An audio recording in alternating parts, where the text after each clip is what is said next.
Voilà, donc je vais vous expliquer comment construire le premier parallélogramme ABCD de l'exercice 3. Donc pour ça, j'ai besoin de tout mon matériel de géométrie, compas, rapporteur, règles. Et donc je vais commencer par construire le triangle BCD, dont je connais un côté et deux angles. Donc je suis dans une situation connue. Je vais pouvoir tracer d'abord le segment CD de longueur 5 cm. Alors je prends bien sûr ma règle graduée. Voilà, 5 cm. Ensuite, donc je vais marquer les noms des points. Donc le sommet ici qui s'appelle D et le deuxième sommet qui s'appelle C. Voilà. Ensuite, je vais devoir tracer, donc ici j'ai 5 cm, j'ai bien respecté les dimensions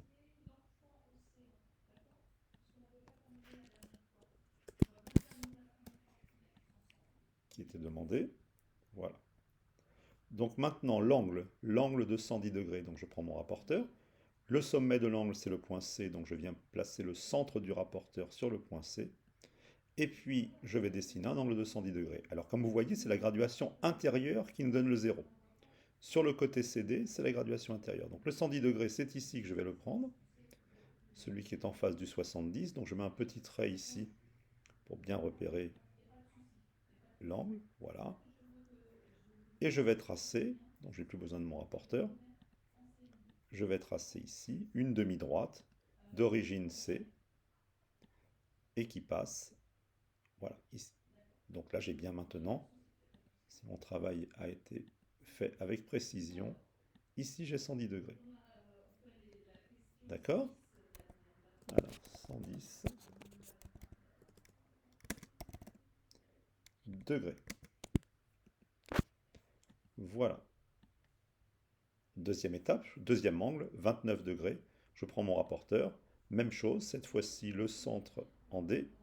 Vous voyez que le 0 est sur la graduation extérieure. Donc le 29 degrés, je le prends ici, une unité en dessous de 30. Voilà. Le rapporteur, je n'en ai plus besoin. Encore une fois, une demi-droite, alors avec la règle bien sûr, d'origine D qui passe par ce point-là. Voilà. Là, j'ai bien 29 degrés. Ici, j'ai un angle de 29 degrés. Voilà.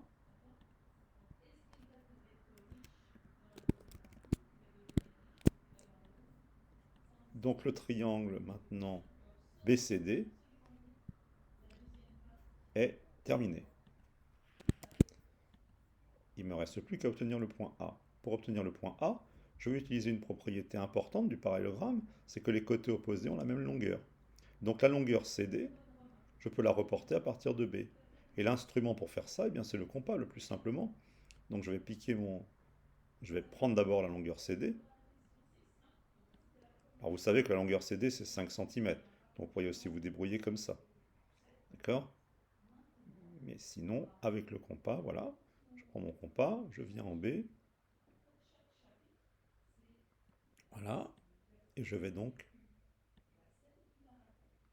dessiner un arc de cercle de centre B de rayon CD. Ensuite, même chose, mais cette fois-ci, je pique mon compas en C, parce que je vais reporter la longueur CB. Alors elle, je ne la connais pas par contre, donc le compas est indispensable. Voilà. Et je reporte cette longueur à partir de D. Voilà.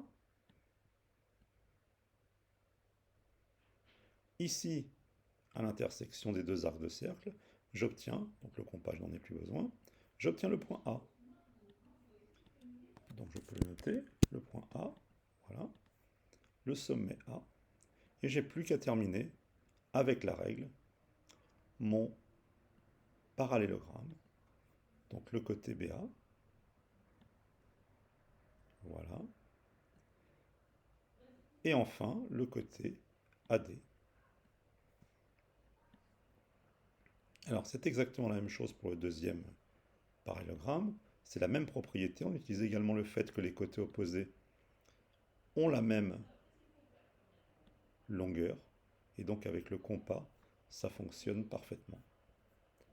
Voilà, donc je termine. Voilà. Et voilà. Mon parallélogramme est terminé. Donc j'espère que vous avez compris. Sinon, les questions par email comme d'habitude.